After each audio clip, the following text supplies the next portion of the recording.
Hey everyone, before we get started, I just wanted to let you know that we do talk a little bit about Maggie's segment in VHS 99. So if you haven't seen it yet, we will put the spoiler warning time codes in the show notes. So make sure to check it out if you don't want to have a couple things ruined. Thanks.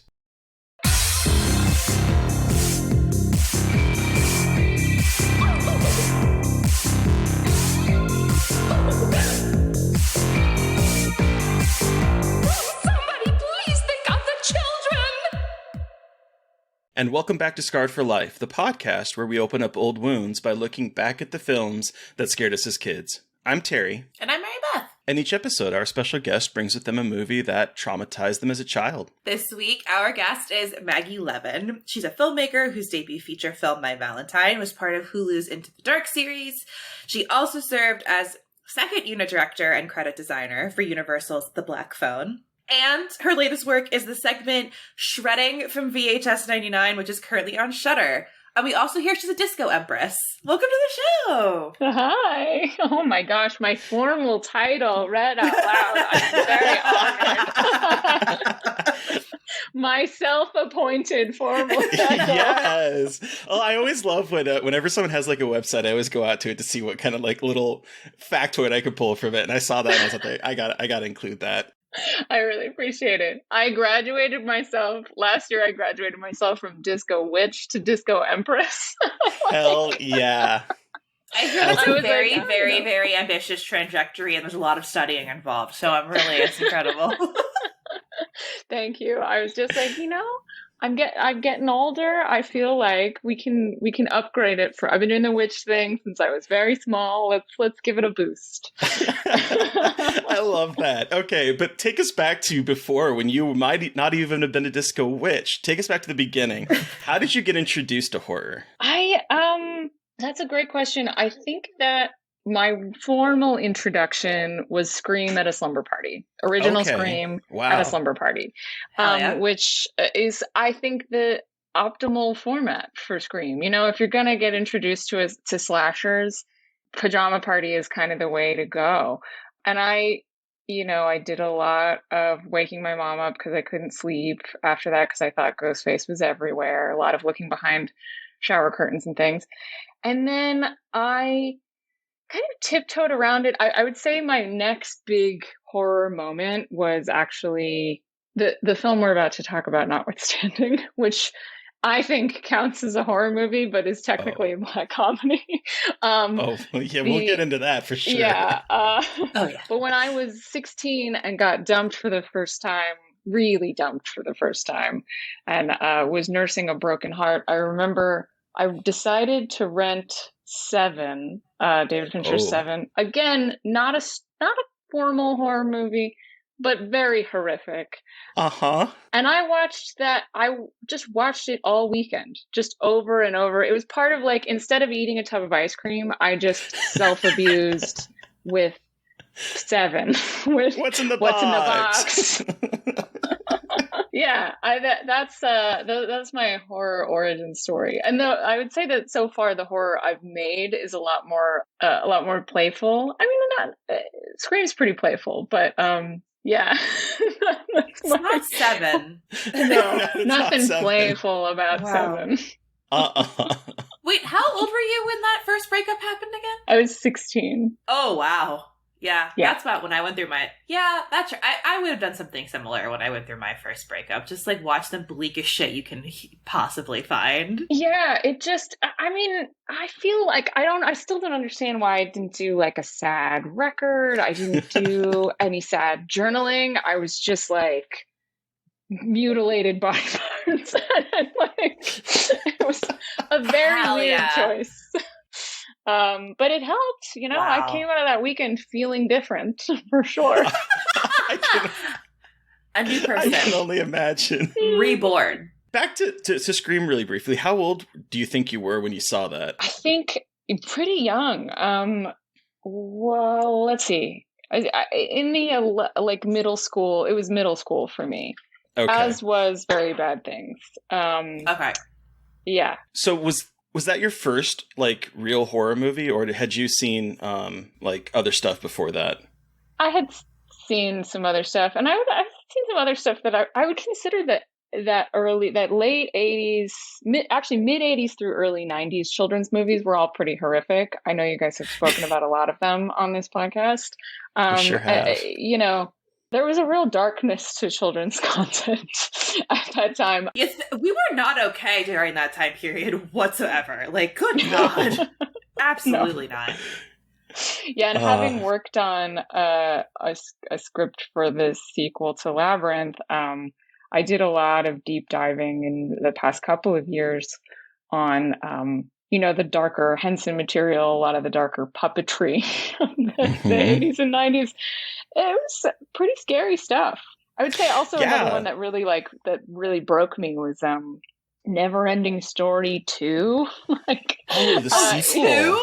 Yes. Not the horse getting pulled into the swamp, which broke everyone's heart, and but the idea of, because in that movie he's using his memories, he's like sacrificing memories to climb some mountain. The movie's absurd. Yes, it is absurd. I was like, have I seen that one? And the moment you said sacrifice memories, like, oh yes, that's right. I do remember the sequel. Like, no one wanted kids to be kids anymore. Like, no, everyone was like, all right, kids, like, as soon as you can consume media, be confronted with the reality of the crushing reality of existence, and just welcome to adulthood immediately. Definitely. And I also grew up in movies aside, I grew up in upstate New York, in Woodstock, New York, which is a fairly haunted place. It is, every home is historic and it ranges from like, this is a little bit creepy to like, there's definitely like shadow women running around in here. I think my mom is sitting over there, so I could consult her and be like, did I see ghosts when I was a kid? There was a real presence in Woodstock, New York. I love that. I've ended the conversation. now I just want to talk about living there instead of movies. So I'm like, reorient your questions, Mary Beth. You can't keep talking. You cannot talk about ghost stories and hear about the ghosts of Woodstock, New York. It's not too far away from Amityville. Yeah. It's in like that area, like that tri-state area that's like kind of New England that's just fucking haunted. And it always looks like it's fall, even when it's summer. And there's just like a vibe that's just like kind of creepy, not like super scary, but weird. And it's the best. There's something about like those old houses, because my parents live in a Victorian now, and it's a place where instant haunted. Well, they did funerals. Oh, well, I'll get to the basement. They did funerals in like where their living room is now. Like that's where they presented the bodies. And then the basement there's a portion of the basement that I'm fairly certain those same bodies are probably buried in, because it's just dirt. It is just dirt down there. And it's like, you walk down there and it's like, this doesn't feel right. I have a dirt basement in my home. I think actually the home that I selected to live in, my forever home, is an echo of one of the houses that I grew up in. And I'm married to a fellow horror filmmaker, and a gift for the completion of his movie that I did second unit on. Blumhouse installed a black phone in our dirt basement. So we have an extra creepy basement. That's amazing. That is amazing. Yeah. Also, when you pick it up, it auto dials Jason Blum's cell phone. No joke. Shit. Yes. So you can never pick up. That's also terrifying. I'd be like, that's scarier than ghosts. You're like someone picks it up. Direct line. Yeah. Oh man. Oh, wow. So you had like a spooky childhood. You lived in a spooky place. You saw Scream. Yes. Were you a scared kid? Did movies scare you at all when you were a little kid? Oh, heavily. I definitely went through a long period of time. Actually, I kind of wore my whatever part of my brain out that could do them after that 7 experience, and had to take a long break, which was, I think, good cultural timing. So I kind of I certainly missed the Hostel Saw era. I have an idea of what they're about, but only an idea. And then my horror re-education came later when I had grown a spine again. But also there are things in there that I discounted for the longest time. I had like one of my dearest favorite rewatches. I mean, anything vampire, but like Near Dark, Lost Boys. I was consuming a lot of that and then being like, well, that's not, it's not really horror unless we're doing Human Centipede. Like, torture porn or bust. Yeah, there's no other kind. There's no divide, no boundaries. But certainly getting into the horror filmmaking and becoming a part of the community, I'm like, I actually am a much bigger, more educated fan of horror than I even gave myself credit for until way later. So you love it. So vampires are some of your favorites? Oh, yeah. Yeah. And I am give me any vampire. I don't really care. I don't have a snobbish taste about it. I'll take the corny romance novel ones, and I'll take the vicious, I'll take the highbrow, let the right one in, and I'll give me Twilight 4 also. I'm there for all of it. Hell yeah. Look, the resurgence of love for Twilight is hilarious to me because I was a Twihard as a tween, so it just anyway. We won't go down that path though. But Maggie, do you still get scared now watching horror movies? I thought not, and then I saw Smile a couple weeks ago. No way. Okay. That was the first one for me in a while that I spent half the movie under my shirt. There's some really good jump scares in that movie. Yeah. And there is something about a distorted human face. Like, just the basic premise of that movie is very unsettling. And then, the jump scares in that movie are unbelievably effective. And I'm stoked about how well it's doing. I was like, Me too. This is great news for all of us. Barbarian and Smile, for the past month, oh my god, I'm so excited. Did you see Barbarian? 2022 is a really special year for horror. I haven't seen Barbarian yet, and it's the only one that I have. I've seen, normally every year I'm like, I've seen 3 movies 500 times. And this year I have seen almost everything except for Barbarian. It'll be out soon on VOD at least. Oh, that's right. It's terrific. It's so good. Awesome. It's so good. I need to see it. So do you remember Smile, but aside from Smile, do you remember the last film that truly terrified you? Oh, prior to Smile, no, I did the early childhood version. What scared me in my adulthood? What is it called? House of the Devil? The Ty West 70s one?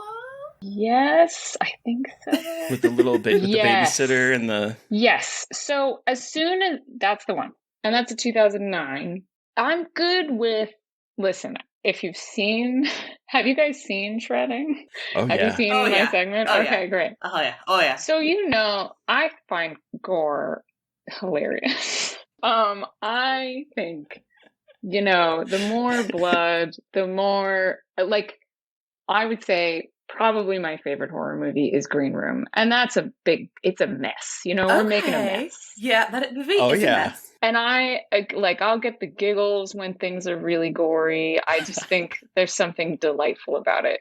So once House of the Devil gets to, really messing people up, I'm like, this is fun. I'm having a good time. But the dread sequences, for me, and then I suppose, one prior to that is Sinister. Oh, Sinister is I watched it I know that this is audio, so I'm looking through my fingers.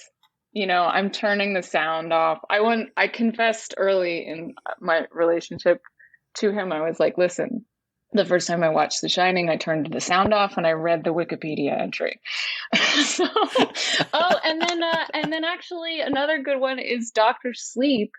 Even though most of the movie I was having a grand old time, but I went to a very small screening, a screening for me and one other person. And at one point in the movie, when was it? There was a dread sequence going on. I laid down on the floor so that I didn't have to watch. So yes, I still do get scared. That's fantastic. And I love the that. visceral reaction. A really big body reaction to things. I don't scream, but I actively hide. That's great. I love it when people have that kind of visceral reaction to horror movies, because when you're like a critic and whatnot, you've watched so many of them that it's those rare moments where like smile that just can break that facade and remind you of why you got into horror. It's just so great. Yeah. So great. I also love, one of the real gifts of working on Black Phone and then watching its editorial process and then watching it get screened for people. I sat in the back of many a screening and watched everyone jump at the first big jump scare and then get the giggles at themselves afterwards. Yep. That's one of my favorite things is the aftermath, the coda on the jump. Yes.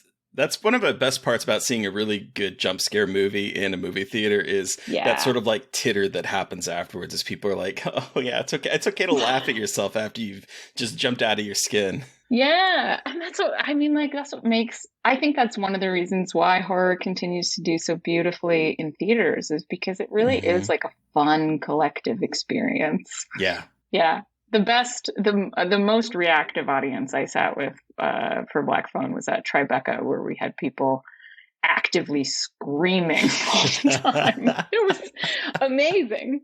So there were like one on either side of me that were just like, anytime anything scary happened, it's great. And like, I just saw Halloween Ends in theaters, and like, I have opinions about that movie, but regardless of my opinions about that movie, I saw it at like a screening, like an advanced screening, but there were people that were just fans there.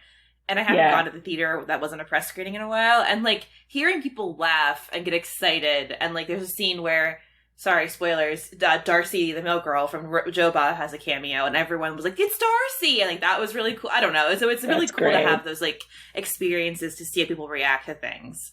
Because I'm so used to having such like a singular experience watching on like, my computer. So seeing everyone else's reactions is really cool. Yeah, and a good cheer moment after. I would have loved to see Green Room in a theater because, by the time they make it, I was like so stoked. I think also I saw Invisible Man. I went to the premiere for Invisible Man, and I had a hard time for part of it. But then by the time we all made it to the end together, everybody was like, yeah, it was great. That was the second to last movie I saw because we did a double feature of that and The Lodge right before COVID hit. It was that was my last movie in theaters for the longest time. The longest time. Me too. Yeah. And now, of course, I don't remember what the first one back was. No, it's too many.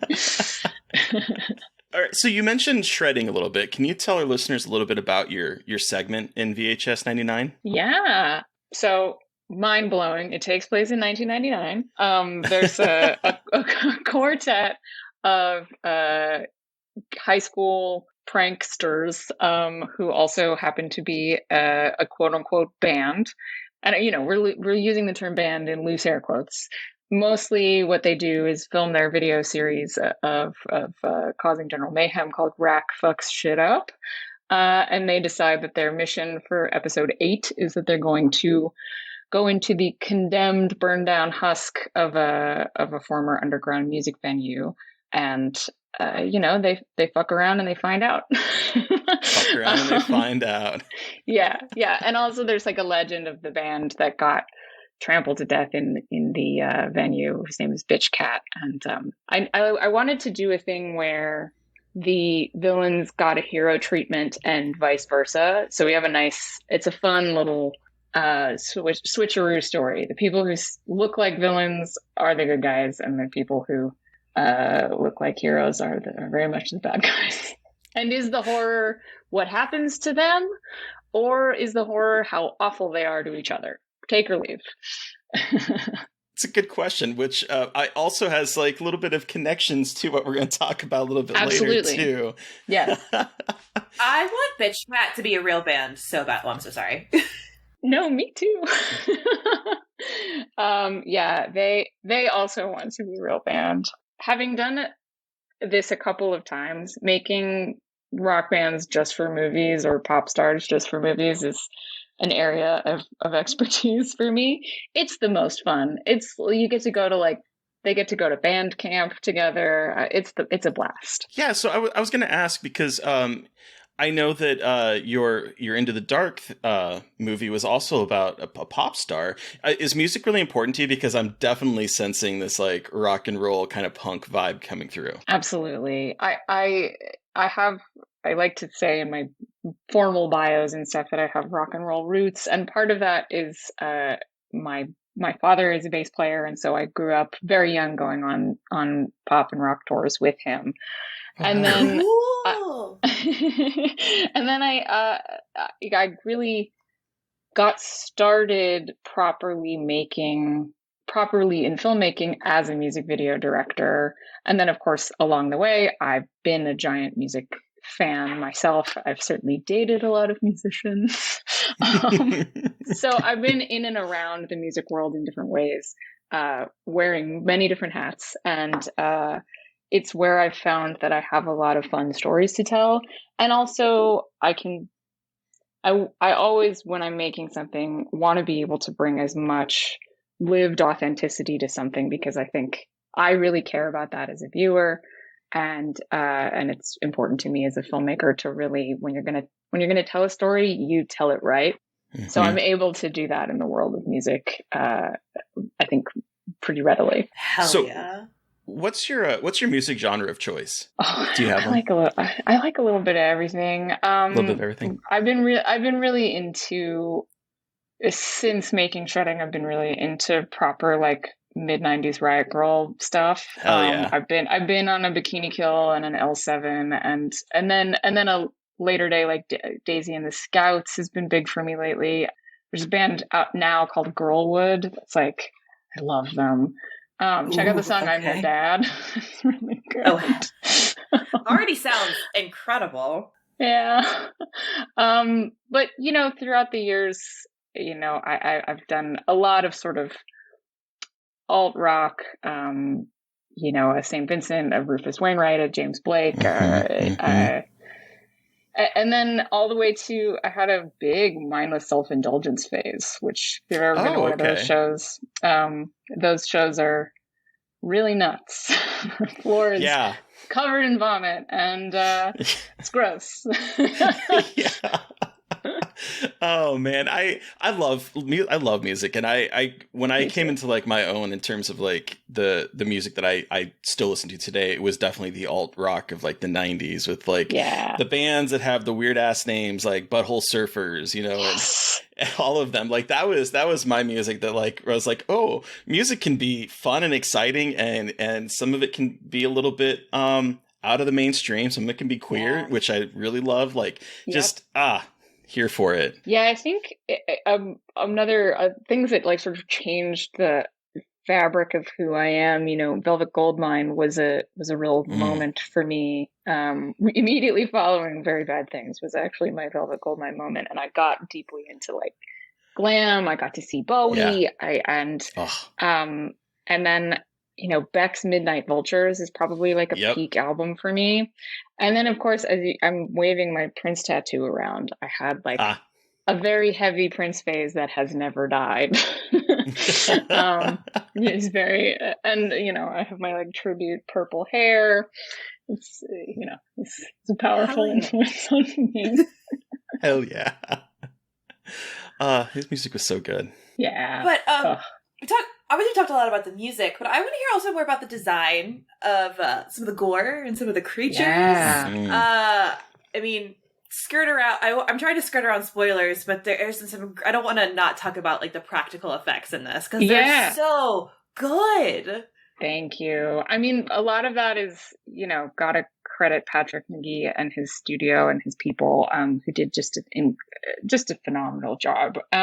One of the things that is so special and so fun about getting invited to do a VHS movie is you just know that you're going to take your idea to an 11 or a 12 and really throw as much at the wall as you can. And you're going to be asked not to rein it in, but to push the boundaries as far as you can. And to me, I'm like, well, that means we're dropping full buckets of goo from the ceiling. And spoiler, that means that we're building meat kids out of their shredded body parts. Like, Love that's what I want to do. And we're going to do it practically. And I will say, like, with the exception of a couple of little tiny paint outs, 100% practical. That's awesome. Which is so fun. And it's a little daunting. You're only going to get what, we could only drop that bucket from the ceiling one time. Right. Did not have the time or the resources for a reset. And probably the messiest, wildest one was actually one of the bitch cats. Again, at this point, you're past spoilers in this episode. Sorry, guys. We'll toss like a little spoiler warning, but it's out on Shudder by the time this episode drops. So like, you should watch it by now. Go watch the movie. Also, maybe this will be enticing.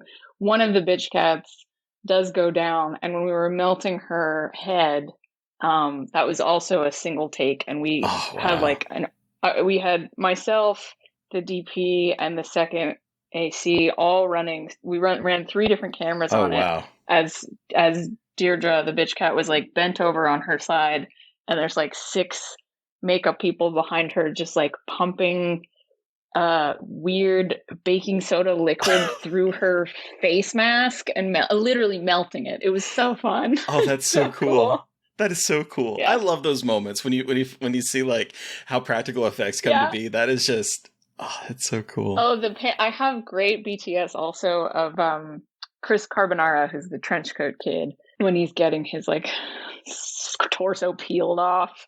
Again, there's like an army of 6 people to the side with huge blood syringes, just like pumping the blood out of his stomach.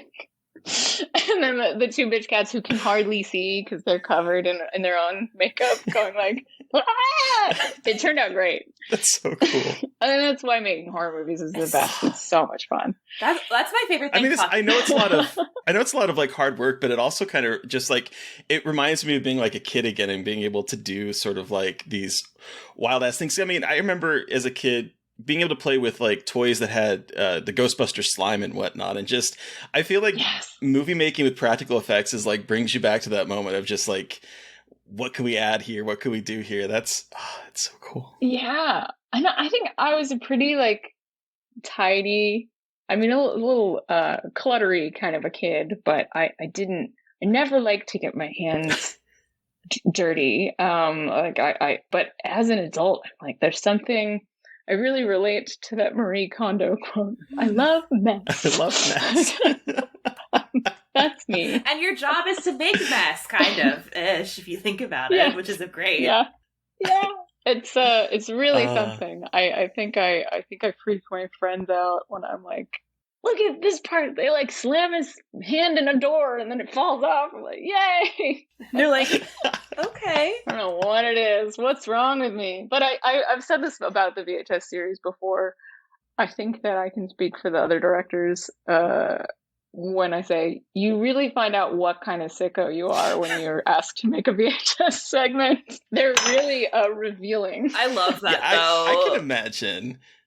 And this one feels so much like I 94 I think has like some really great segments, but this one feels I think it ties into your piece. It feels very punk rock and a little bit more sort of loosey goosey around the edges, just sort of like what can we throw out there and just sort of like be a punk about it. And I don't know, there's something really refreshing about this in this very long running series to have a very punkish feel to it. Yeah, it definitely. We all had no idea what the other people were making. We were all sort of siloed off, and we didn't look at each other's scripts. We all met for the first time at the premiere at Toronto Film Festival, and so it was shocking to see how we had gone kind of thematically into similar areas. We all made horror comedies, which I don't think has ever happened in a VHS before, and they all have that kind of like brash, 99 attitude to them. There was a real bombastic if you look at commercials from that period of time, or really any of the major mainstream content from that period of time, everybody was yelling. Yep. Like, really, everyone was had yelling. Frosted Tips and was like, everyone's wearing like as many colors as possible and looks as like they have had so much caffeine or a lot of cocaine. They're just like very awake, very aware of their surroundings. Yeah. It was like Red Bull and Frosted Tips and screaming. Frosted Tips, yes. Back when I had hair, I had Frosted Tips because I graduated from high school in ~99. Like, so this like just felt like, yes, this is what '99 was like to me. I'm so glad. I think one of my actresses said on a podcast recently, she was like, it feels like a love letter to elder millennials and Gen Xers, and I'm like, that's good. I feel very proud of that. Yes. Hell yeah. And it is, we worked really hard in every capacity, in every department. Like I said, that authenticity is something that's really important to me as a filmmaker. So, from the body jewelry that Bitch Cat's wearing down to every single glitch on that film, which were handmade, in quotes, by my editor on a VHS recorder. Hell yeah. We fought really hard to make sure that, if you pick apart every frame of this film, it is '99 era authentic. You will not find a smartphone tucked off somewhere. There's not a coffee cup. No Starbucks mug on the set. No. Just goo. But yeah. Okay, so we've spoke about your horror history, Maggie, but what movie did you bring with you today for us to discuss? Boy, I brought the 1998 Black comedy directed by Peter Berg called Very Bad Things, starring Cameron Diaz, Christian Slater, everyone from John Favreau. The Jeremy cast is Piven. stacked. Yeah, everyone. Daniel Stern. Yes. Yeah. So in Very Bad Things, a sex worker is killed during a bachelor party the attendees turn on each other as the wedding approaches. I like that the contemporary version is actually sex worker. I did change that for this. I was like, I just don't like saying that word anymore. I just don't feel good about it. So I took creative liberties. IMDb. I took creative liberties. It's amazing I just want to start out with thank you, Peter Berg, for Friday Night Lights. Changed my life in the opposite way that this changed my life. It's insane to me that this was his first movie. This was his first. I guess you grow a lot over the years. Okay. And, I'm being in the arena of like how hard it is to get your first feature made. I understand that like maybe sometimes you're just doing what you can do. I don't want to slag on the movie too much, but like, listen, this is hard. Through a 2022 lens, this movie is rough. Yes, it sure as fuck is. I have to turn off part of my brain, but we'll talk about that after we hear, Maggie, what your Scarred for Life story is. But yes, let's take it back to when you first saw this movie. How old were you? How did you see this movie? Give us your horror story and give us your scene. I want to know why this movie is your Scarred for Life pick. Again, middle school. Yes. Post Scream, I had... So I think 6th grade boyfriend, I'm sorry, fuzzy memory, but like I had a boyfriend in middle school, and again, air quotes on boyfriend. We broke up because I moved, and then I came back in the summer of '98. I came back to Woodstock, and Jeff Werner and I were like, we're going to go on our first ever proper date. But it's a proper date that our parents have to drive us to. We have to get driven. Hell yeah. We have to get driven to the mall. And I'm not sure what this movie was rated, but our parents may have had to buy us the ticket. It's rated R, so they probably did. Okay. So my dad drove me and Jeff and bought the ticket. And, I should have been thinking about, like, are we going to hold hands? Or, other very early, very young first date things. And instead, this nightmare began unfolding in front of me. The movie begins with one of the most horrific, gruesome, sudden deaths of somebody, and followed quickly by another one of the sex worker, right? So and the movie is chock full of imagery that continues to haunt me to this day.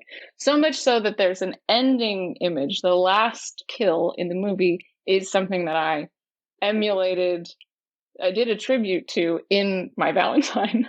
The last kill in My Valentine, second to last kill in My Valentine is the last kill, effectively, of Very Bad Things. And so we didn't hold hands this movie. We didn't kiss after this movie. Nobody was getting any base during this movie. We left. His dad picked us up, and we're just like standing next to each other like horrified little fish sticks. I get dropped off. I like run into my house. I never spoke to that boy again. Oh no. Because I couldn't deal with it. I was so upset and so traumatized by this movie. I couldn't talk to him ever again. I'm really sorry, Jeff, if you're out there. Jeff! I ghosted you because of my movie trauma. It was not you. It was the movie. Oh my God. That was brutal. That's one of the best stories I've ever heard on this podcast. Uh-huh. And we've heard a lot. I've heard a lot of stories, but that one, I don't think anyone has involved a first date in the 6th grade. Poor Jeff. Very dark. Like what? Okay.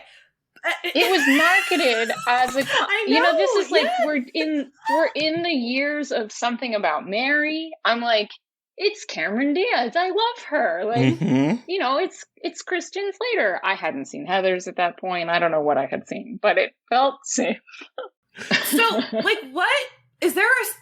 Are there scenes in particular? I mean, there's a lot of scenes, but like scenes in particular that really stuck with you and that really traumatized you. Besides that, obviously that death. Yeah. Yeah. So the hook in the back of her neck is so Jesus. to ruin it for everybody. We're digging into spoilers. The sex worker it's a bachelor party that's getting real rowdy, and they hire a sex worker, and he is one of the guys who's like banging her in the bathroom and bangs her into a towel hook on the wall. It goes into the back of her neck, and she's instantly dead. And then I think a security guard comes and like checks up on what's that racket up there.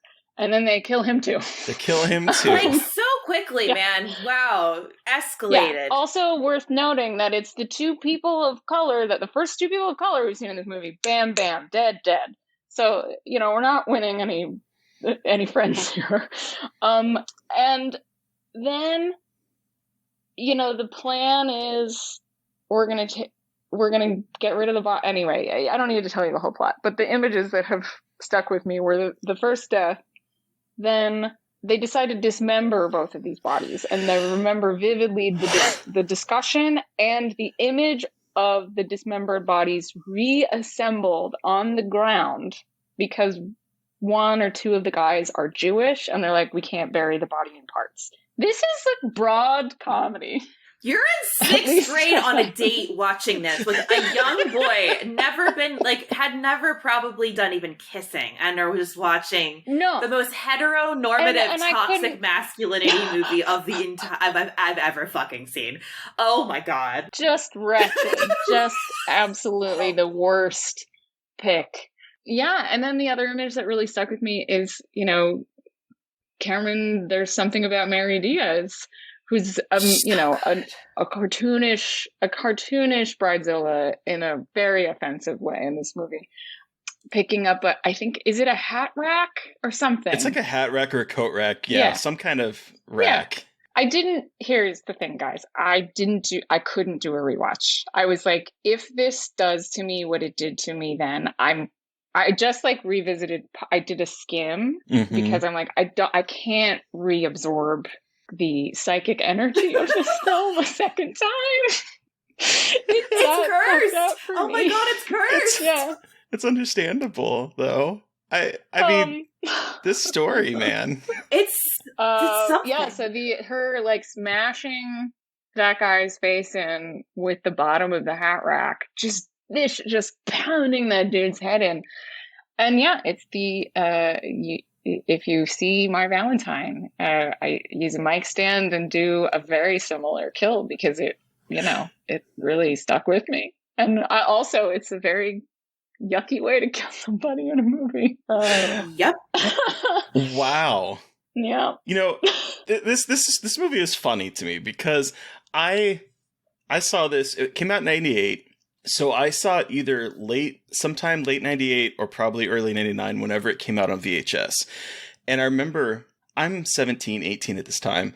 I'm a horny little closeted queer kid that anytime there's something to do with sex, I'm like, ooh, maybe I'm going to see some male nudity in it. And so I remember going to Hollywood Video and renting a bunch of movies, and this was one of them, waiting until everyone in the house was asleep. I had a VCR in my room and popping the tape in and being like, okay, this is going to be a sex comedy. This is going to be, I'm going to see that. Yeah. And then getting to the scene and, you see Jeremy Piven's butt, and then it's all of a sudden everything goes to hell. And I remember going, oh, this is not what I signed up for. And that's honestly, so sad on a different level. You're like, oh, cool butt. And then, and then wrecked. And then just absolute disturbing mayhem. And I don't remember anything. I didn't remember anything else about this movie until I sat down to watch it last night. And as I was sitting there watching it, all of a sudden, like little bits of flashes, especially the very end when Jon Favreau's character's holding the shovel and he's going to bash the head in on his friend as he's like, and he decides not to at the last minute. Right. But it's like, I'm watching this and there's like just flashes of this. I'm like, oh yeah, I remember seeing this as like a 17, 18-year-old and going, this is not what I signed up for. Yeah, it's one of those things. You run into it occasionally now where people market a different movie than the one you go see. Our marketing department decides a bunch of things. But also, at the time, there were a lot of like rompy sex comedies that were dark, but they were funny. And, this one, there's a terrific the Roger Ebert review is. Did you guys read that? No, I haven't. I might have read it back in the day, but Very Bad Things isn't a bad movie, just a reprehensible one. It presents as comedy things that are not amusing.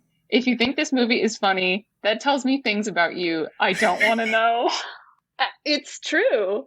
And he goes on, to speak about the racism and a number of other things. But, the conclusion of the review is, I left the theater feeling sad and angry. And, I wasn't old enough to feel sad or angry. I just felt revulsion and fear. Yeah.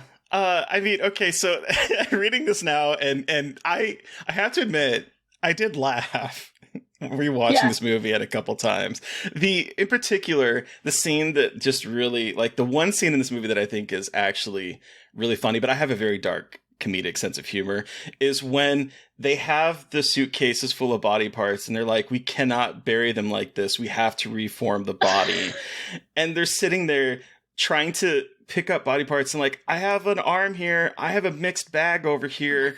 I have the person's head. Like, it's so, my sense of humor is either very dark or it's also absurd. And this moment kind of captures both of those of like, it is so dark. Like, this is not supposed to be funny what they're doing, but it's also incredibly absurd. And I'm just sitting there going, I cannot believe Peter Berg thought in 1998, let's have a movie in which these big stars, or people that are going to be big stars or had been big stars, are going to reform two bodies in the desert and then bury them back in their respective suitcases. I'm like, what am I even watching right now? Dude, yeah. It's and absurd. I gotta say, like, one of the reasons why I was excited to talk about this now in the context of having made a movie that is very much about let's rip all the body parts apart. Well, I was thinking that too as I was watching this last night. I was like, oh. Yeah, like you can see how formative, even though I only saw it once and it absolutely terrorized me, it had a profound and important influence on my life that I now think in my own version of it, I'm like, hilarious, gross, very funny. But that's one of the joys of being a maker of horror, is like reliving all the stuff that fucked you up in a context that feels like happy and fun for you. And I'm well aware that, it's possible that some, poor 11, 12, 13-year-old gal is going to see this, maybe in her living room, on a date, I don't know, and have a equally messed up experience about it. And it also like brings, to me, I've had a lot of talks over the past year of this sort of, when horror feels mean, or when comedy feels mean spirited, and like how you toe that line. And I think that there's certainly, even though I feel a lot of joy looking at what I made in shredding, I think there is, it certainly was written to represent and was full of the kind of meanness of that period of time. It was we were a very powerful country. We had more money than God. Like and especially pre-Columbine and pre-9/11, nothing bad was happening to the U.S. And you see it in the, I'm sorry. Nothing bad was happening to white straight people in the U.S., I should specify. So I think the content and the things that were going on in culture had this like sort of power drunk nastiness to them. Yeah. Fuck, that's so true though. Well, so I had not even actually heard of this movie until you suggested it, Maggie. So I was like, the fuck? I'm shocked. It's like, the fuck is this? And I was like, okay, it sounds like The Hangover, because this movie predates a lot of movies I have already seen. So I was excited to talk about this with you guys because I have a very different like viewpoint on it right now, because I'm like, this feels like such a it feels like I was like, it has to be satire, right? Like I just felt so ridiculous that I was like, this is satirizing romantic comedies, and I feel like all these other movies that have come after it have wanted to emulate it but haven't hit that meanness. And I kind of loved how mean it was. This movie is vile. Like, when I say love, this movie is fucking vile.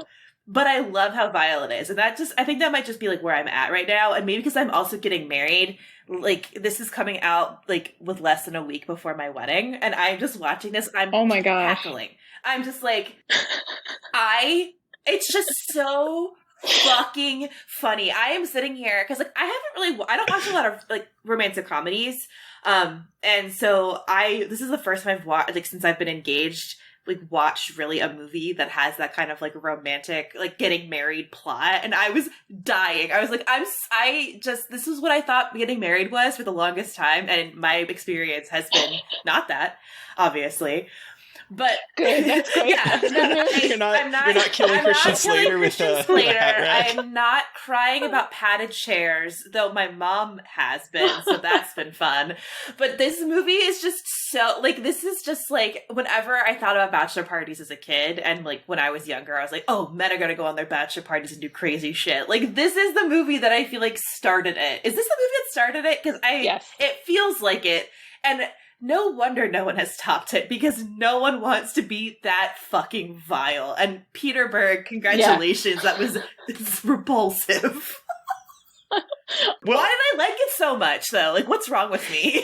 Well, I mean, because weddings bring up a lot of stuff. I got married earlier this year.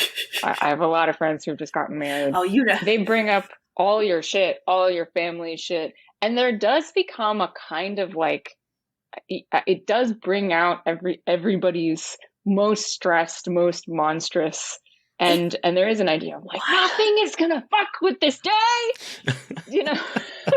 So well, you've been planning it for so long that it's like you get to this moment. It's like so much money, nothing can go wrong because of all the money. You can't change it. I love that there's a repeating refrain in here where Cameron Diaz's character is like, "We are not canceling this wedding. We are not moving this wedding." As the bodies are starting to pile up, she's like, "We can't. We have things in stone. We have things paid for. We cannot move this." And it's at all costs. Yes, we must get married on this day in this way. It doesn't matter if they have to kill somebody in the hallway in order to make it happen. Terry, if you don't text me on my wedding day saying that you killed someone in the bathroom, then you can't come to my wedding. Great. You want me to be on like some watch list? Yeah. I killed someone. That's not going to come up to be used against me. But okay. So Mary Beth, you talked about The Hangover, and that was the immediate frame of reference for this movie, even though this movie came out years earlier. I forget when The Hangover came out. 2006. It was early 2000s? 2006. 2004. Oh, 2004. Yeah. That era of specific humor. That humor. But, misogyny core. Oh, yes. Yeah. But see, I think that's what's so interesting about this film. The Hangover was 2009. You're shitting me. Oh, no, wow. Really? 9? Oh. Well. What the fuck? Kind of a bummer. What is time?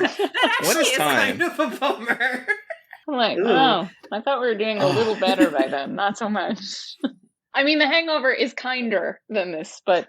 It is, but I think what this movie does, though, is it kind of like, before this was even a subgenre of comedy that was very popular in the 2000s, like there's all these like boys trips where boys are going to go and do stuff and their boys are going to be bad, right? Like it's like that sort of like bad behavior type road trip, Wedding Crashers, that kind of stuff, where it's like boys will be boys, we're gonna go do all this shitty stuff, and you know, by the end of the movie everything's gonna be okay, and we're gonna get off scot-free no matter what kind of zaniness we experience. And this movie is like, no. And so that's what I think is so funny watching this in 2022 is the fact that like this core group of friends you will see repeated in The Hangover. Like we have Boyd, Christian Slater's character, who is like that sort of alpha male. He's gotten into self-help guruism, and he's like, you know, he wants to be the leader of the group. And you have Adam, played by Daniel Stern, who's sort of the milquetoast character who's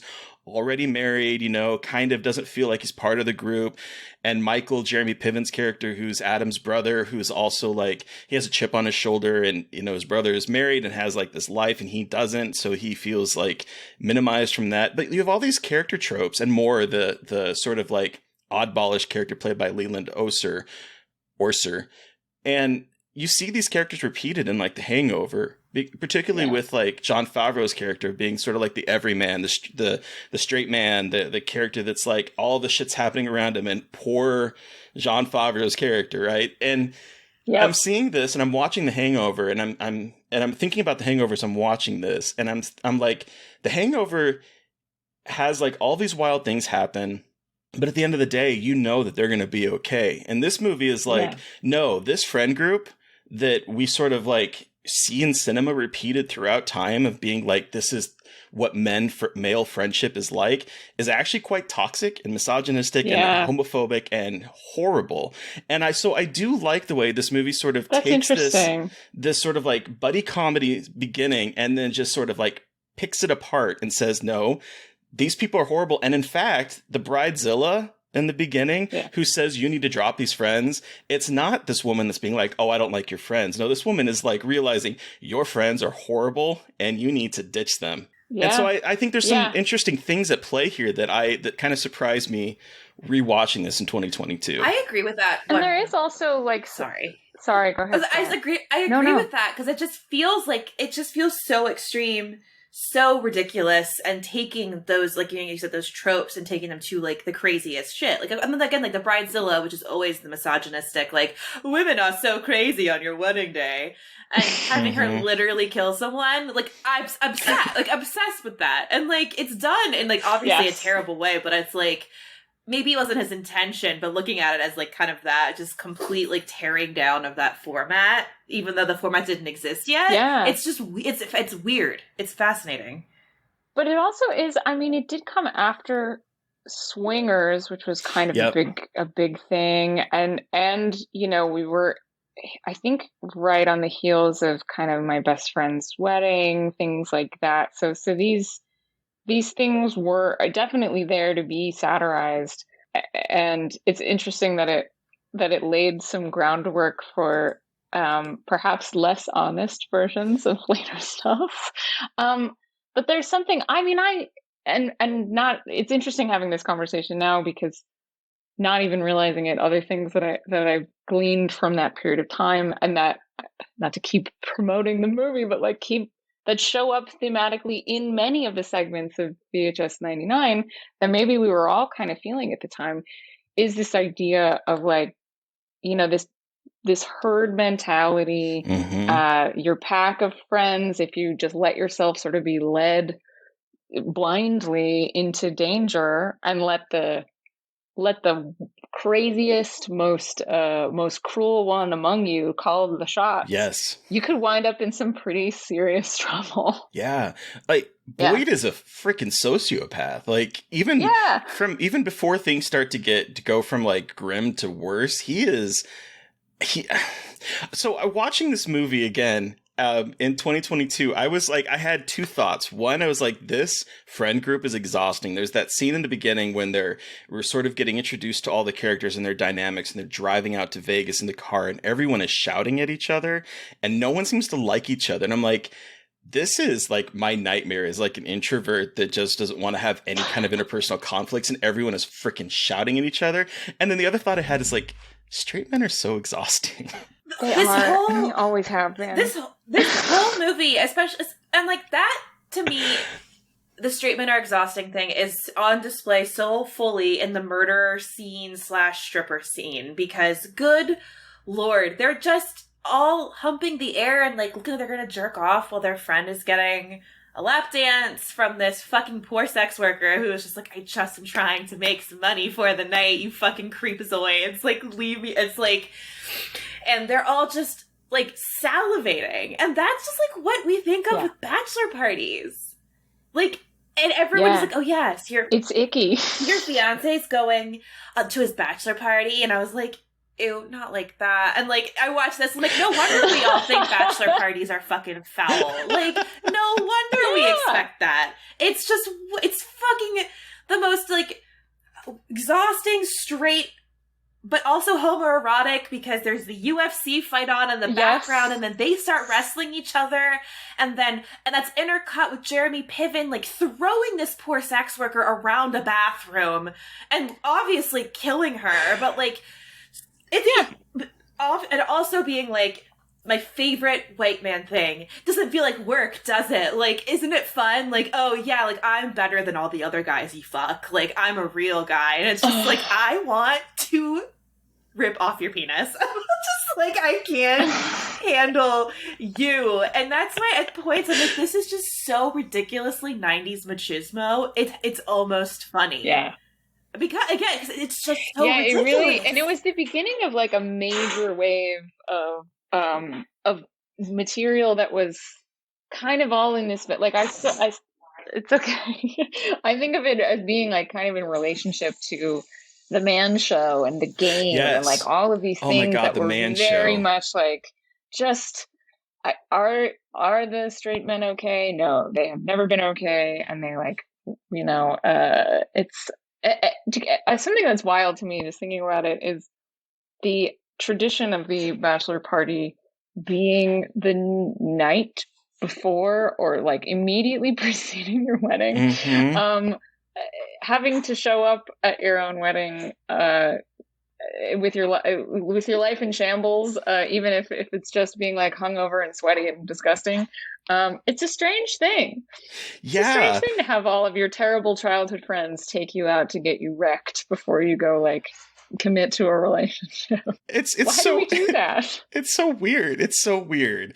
But I do think that this is where Peter Berg and particularly his cinematographer have like did a really good job of capturing this sort of sequence, because like you said, Mary Beth, you have the sex happening in the bathroom, but then you also have UFC, which again is a very homoerotic sport.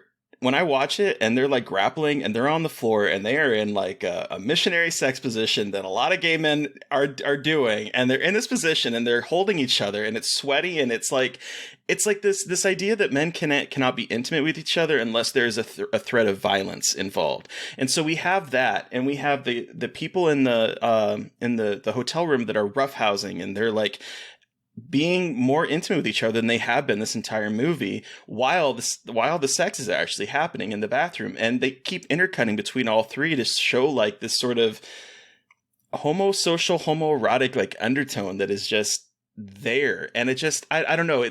I was like, oh, you are trying to say something here about this friendship group and how there's like a connection between violence and sex and how men interact with each other and the only way that they can show intimacy with each other. And because there's a moment later on too where I keep calling in my head Christian Bale. Christian Slater's character just full on kisses, Jon Favreau's character. And it's like after this whole thing about that. He's like, there's love in this car. He has this whole like monologue. I actually wrote it down because it's like, what is happening here? Where he says, they're contemplating like, what have we done? It's time to confess our sins. And he's like, well, that's the question we should be asking ourselves. What have we done? You want to know what we're doing here? You are love pumping, which I don't know what that means. What? He's like, you're protecting all that is sacred and beautiful and in sync with poetry and sunsets and little newborn babies. You're walking the walk. This is what it is, Fisher. You love this woman and nothing supersedes love. This car is full of love. You're going to do what it takes, whatever it takes. And then he kisses him on the lips. And it's like this moment, and I'm like, what is happening here? That's really wild. Now I do want to thoroughly rewatch it. It's really weird. It's weird. I was like, I wasn't sure what to expect, but it wasn't a fascinating, obviously flawed look at homoeroticism and the ways that men interact with each other and men and like male feelings of not being able to be like emotional around each other without being absolutely and how they're all coping with their friend getting married and what that means for their group dynamic or each other. Like, also just like, I love every single fucking one of these movies is like, oh, women, and I'm like, why do we perpetuate these cycles when all it is like the most miserable thing? Because at one point Jeremy Piven's like, everything's going to change when you get married. Like, everything is going to be ruined, blah, blah, blah. And I'm like, what marriage? Wild. Like, that's just like what the model that I thought marriage was going to be like as a kid watching movies like this. And being like, oh, you're going to be miserable and everyone's going to think it's so funny. And now I'm actually getting married and I'm like, wait, this rules. Like, this actually isn't that bad. Like, it's just so interesting. Listen, I'm a huge fan. I actually feel like a weird, like, religious zealot somehow when I talk about really loving being married and loving having gotten married. First of all, it feels like, I don't know, everything old is new again. It was so, the concept of marriage being the old ball and chain and being like this disgusting obligation that everybody has to go through. I don't personally get it because that's not been my experience. Like, been pretty tight, honestly. Like, I've been with my partner for 10 years before we're getting married, so it's also like, oh yeah, nothing's gonna change, but it's like, he rules. Like, I like hanging out with him. Like, it's gonna, like, we get to do the same shit. I'm stoked. Why are all y'all? But also, like, you could just not get married. Like, if you hate the idea of being married, I love the idea of being married. Fucking do it. Yeah, but like, what really? No, I don't mean you. Yeah. I mean like the proverbial world. Yeah. That's the everybody out there who was writing these movies of like, ugh, my wife, ugh, I'm getting married, yuck. Like, you don't get who told you had to? Exactly. I mean, probably your parents, but tell them to fuck off. Cameron Diaz's character at the end talks about this. She's like, I've been waiting 27 years. I've been practicing 27 years to walk down that aisle. And it's like, the pressure that I will not be embarrassed. I will not be denied. I'm walking come hell or high water. Like, the pressure that girls, honestly, good for her. Yeah, like that girls are put through at a young age to be thinking and planning and preparing for marriage. And then the men are just like, do, I'm sad. Like, I can't. I guess I'll be there. Like, I guess I'll be there. Like, that's how they're portrayed. Boop, boop, bop. And then it's just like the bumbling idiot men who are just like, I guess I'll just do it. And then the women who just like seem like hungry, scary monsters who literally have been told if you don't get married, you're not a real person. And it's just like, oh, man. Right? It's disgusting. Yeah. It's horrible. Yeah. So it's just, woo, boy. It's a lot. I'm trying to remember, for some reason this is bringing back visceral memories of a reality show where you, like, the women were competing to get extreme plastic surgery and the show was going to pay for their wedding. Did you ever? Yes, no, okay. I did. I'm gonna do. I did. I remember this. Yeah. Yep. It was on E or Bravo or something like that. What the heck was it called? But there was an incredible send off when contestants would get kicked off the show. The host would say to them, "Your wedding will still go on. It just won't be perfect." I was like, man, if that doesn't say something about how we think about weddings. Oh god, well, so dark. Well, and there also is this like crazy pressure for it to be perfect. Like constantly, I was like, if it's not perfect, it's terrible. And it's like, again, in this movie, it's like, oh, they don't have the padded gold covered chairs and the tent and these tent guys and just like and then like the poor, and then, obviously she's supposed to be Bridezilla, but the poor woman who's like, literally all you had to do was send the checks. Please, for the love of God. Just tell me you sent the checks. And he's just like, yeah, do. And it's just like, Jesus, it's just, oh my God. I do have to give it up to Cameron Diaz, though, because she commits to the role so incredibly well.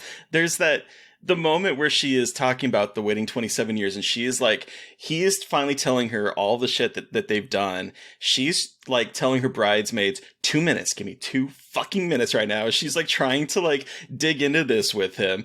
And the line, I laughed so hard when she's like, you and Moore are going to go and move those fucking bodies. Do you understand me? You're going to go bury Boyd with them. And in fact, you know what? You're going to put Moore in the ground with 2. And while you're at it, give her that fucking dog, because she is so sick of the dog that got bequeathed to them because their friend's untimely passing. And she just like, it's like this moment of like, I cannot believe that this is what I'm having to deal with right now. Yeah. Fuck you all. Go take care of this. But see, and that's what's even more fucked up about the ending, though, because this ending is so fucking bleak. The ending is so dark. So it's like, at this point, one of them has been hit by a van and decimated. One of them has been shot and and then Boyd makes it look like he and the deceased brother's wife were having an affair, killed them. Boyd's killed. And then we have our Jon Favreau and his friend, his last remaining friend, get into a horrific car accident after burying the bodies. And Kip gets ejected through the windshield into the other car's windshield. I was like, good. I mean, these are like wilder, more screwed up kills than you would find in a lot of traditional horror movies, where the whole point is like a big body count. This has this more than half of the cast is dead by the end of the movie. Yes, yeah, and or maimed in absolutely horrific ways. So it's like they have inherited the children. Cool date movie. Yeah, they've inherited the dog. They've inherited the 2 children of the parents who have died, and now the 2 guys are in wheelchairs, and she is now taking care of the children and the man children who are now disabled, and she is just shown having a mental breakdown. This woman who doesn't have a caretaking bone in her body. No, not even, and it ends with her screaming in the middle of the street, just like the crushing reality of marriage upon her shoulders, and just like the reality of her scenario, and I'm like, so we just, the end got me so badly because, like, okay, so we're just gonna punish. Now the woman is the one that's like fully being punished at the end, and like all she was trying to do was do what the world has been telling her to do, and now she is saddled with the responsibilities. Isn't this crazy that this is the creator of Friday Night Lights, probably the only not like completely non-toxic portrayal of a heterosexual marriage on television ever, like. The Taylors are like, is there a better TV marriage? Right. No. Yeah, I guess he evolved his perspective. I do think this ending has definitely, I don't know how well it was perceived at the time, but it definitely goes off like a wet fart in this, though, because it's like the final joke of the movie is that she's now having to deal with disabled people. Like, that is, I was like, oh, this is Not great. Yeah, it's 20 types of problematic. There's not a moment that goes by in this movie that isn't like, well, that's a problem. I mean, you could have one heck of a drinking game out of that. Exactly. It's how much of a problem? How many shots? Because again, like the ending, like it makes it feel like, oh, that wasn't satire. Like, because I wanted it to be like, okay, cool. So we're just like all in on this fucked up joke and the way it ends, and I'm like, oh god, is this just icky boy humor? And I don't think there's I don't think there's one answer. I think this movie's a little bit more complicated than that, but it's very weird to have it be occupying this both seemingly fascinating space of like, oh yeah, like toxic masculinity, but then also ending on a, but women, am I right? And it's like, how did you do both? Like, I want to be impressed by that. Or like, because everybody else sort of pays for their sins in one way, and is her sin of caring too much about just this one thing that now that she pays for it with her in the rest of her existence in servitude to people that she doesn't know how to help, or too many people. I don't. Yep. I mean, I don't know that it's that deep, but I do want to say that what you said about Cameron Diaz is she's never not excellent, and she really, I think she's retired from acting now, but I think she really gave us, I wouldn't put this at the top of her work. She did a good job. She was really good at it. Really good at it. The Cameron Diaz collection from 96 through 2012 is really something, really worth a revisit. And it's what kind of drew me, I think, to select, like, yes, we'll go to this movie. It was like, I love her. She's great. So pretty, and she's always happy. And then in the she has such a great smile. No, she does. But know, the one thing I was thinking as I was watching this, though, too, is like, this is obviously a work of fiction, because these men, if this was real life, would become Brett Kavanaugh. Yeah, is what I was thinking. Right? Like, these men would get away with this in the real world, and become Brett Kavanaughs. They wouldn't have the guilty mental breakdowns that they have in the movie. No, they would just be like, well, that was that, and we'll never speak of it again, because we're already bad at talking about our feelings. Why would we talk about the dark thing that happened to us in Vegas? Exactly. So quickly, before we wrap up, I do just want to touch on the one part of this movie that really fucked with me, which is when the security guard is dying and begging for his life in that bathroom. I was like, this is a lot for me, and I watch really fucked up shit, and this is a lot. Like, it's just a very long death scene of these 5 shitty white men listening to the black guy they stabbed dying in the bathroom, and they're just like all with varying reactions of like terror or like disgust, and it's just like, this is a horror movie. Like, that was the moment when I was like, this is a horror movie. Like, this is a torture porn Saw Hostel level shit of like hearing this guy like bleeding out in a bathroom, and Boyd just being like, he'll bleed out. I'm like, this is so disturbing. I can't, like, that part to me is like, I was like, all right, this is like a whole other animal of weirdness. Yeah. So. Yeah, there's a truly dark, this is really making me feel justified that this movie like ruined me. Yeah. because I did feel like the movie itself has a haunted, like a really disturbed quality to it. A viciousness and ruthlessness. Yeah. The kind of thing that we, even the most mean-spirited content of now could not even touch this. No, the way that Boyd immediately goes into when he is trying to problem solve this situation, and he refers to the sex worker as it at this point. It's like, we have to take care of it. This is a 105-pound problem. The callous way that they are now talking about this poor person as if they're nothing more than just a paperweight is like, absolutely. And that's why I'm like, Peter Berg is doing something here and really digging into these sort of characters that we see in cinema that, like, in reality are actually absolutely horrible people. And so that's why I'm like, I have a hard time with this movie, because there are moments of it that I feel like he is really trying to say something. And then there are other moments where I'm like, I don't know about this dude. Right. Yeah, I mean, maybe it is a commentary about in humanity. I don't know. I mean, the title does say it all. It sure does. Very bad things. Yeah. Oh man. So do we want to wrap up and give this one a rating out of 5? Yes, let's do that. All right, Terry, how many mixed up body parts out of 5 do you give Very Bad Things?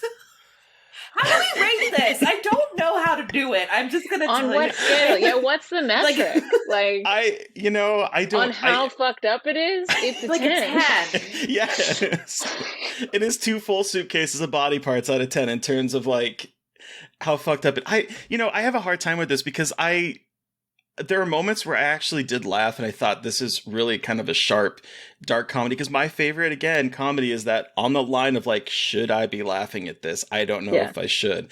And this movie does that incredibly well, but then there are aspects of it that I'm like, this makes me feel dirty in a way that I'm not enjoying. Like, I'm like, it's not making me feel great. And the ending, I kind of wish they had just left it with the accident and not added this other part about that gets kind of cringy. I mean, I don't know. I never want to see this movie again, I don't think. But it's also very well done in some cases. I don't know. 2.5 maybe, I guess. Because like there are some really good stuff in it. And then there's some like really bad stuff in it. So I think that's what I'm going to go with. Because I honestly do not know. What about you, Mary Beth? Save me. Yeah, I think like right in the middle is 2.5 for me, because I keep waffling with this. I can't tell if this is supposed to be a satire or I just think it is from a 2022 seat of having never seen it or heard of it before. I don't know how intentional it was.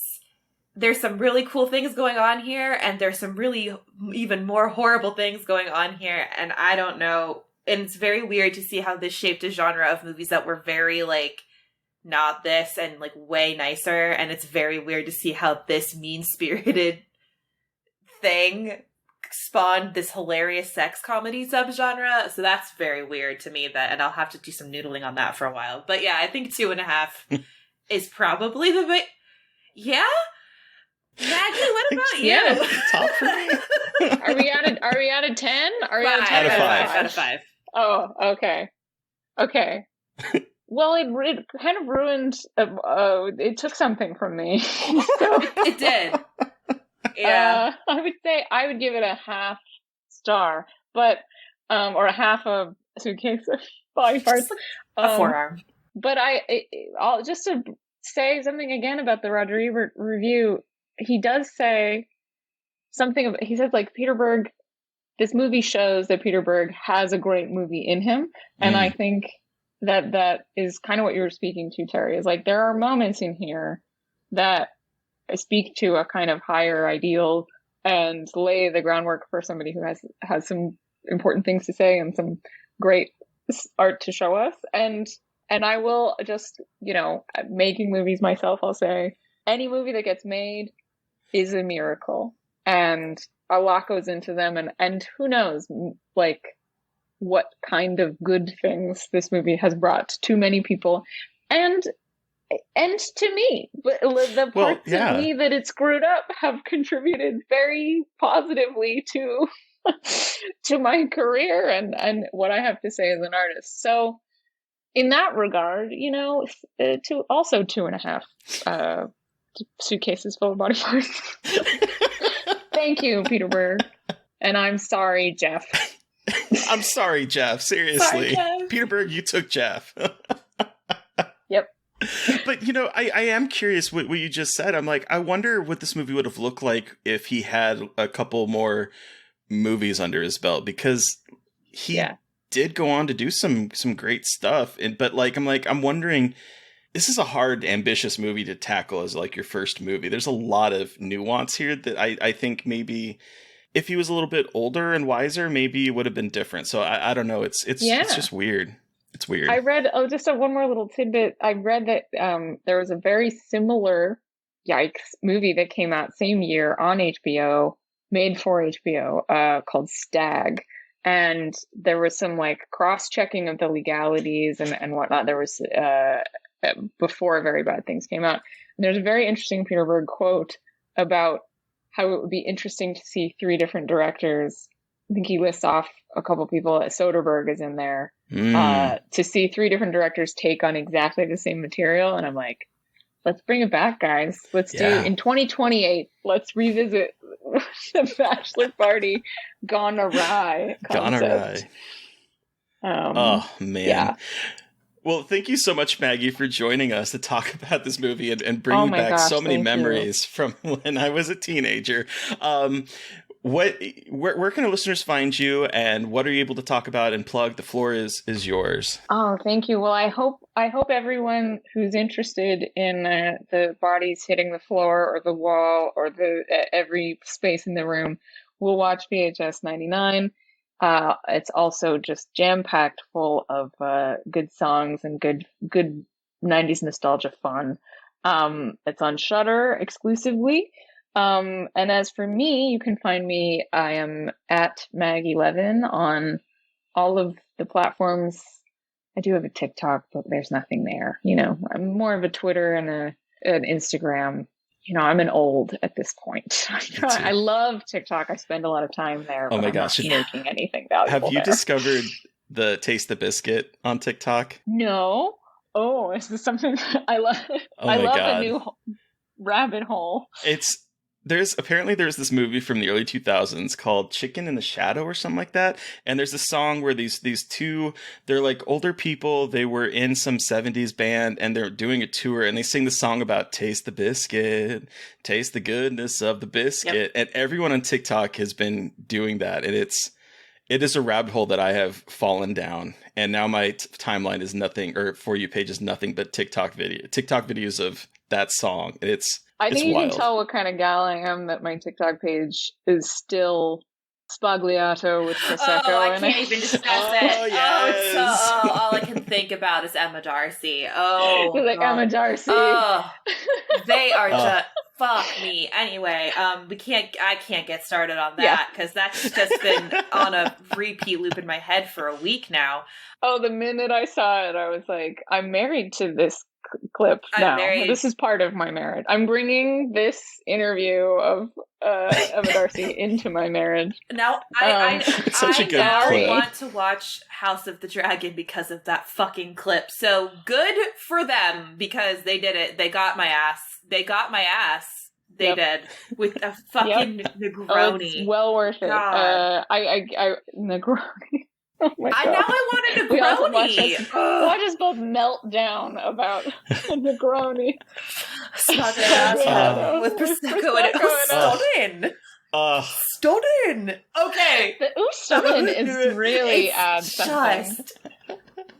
I'm turning, for your listeners at home, I'm turning bright red thinking about this phrase. Stunning. Okay, man. So listeners, you heard from us. We want to hear from you. What's your... As we all fan ourselves in the cover. Got the vapors.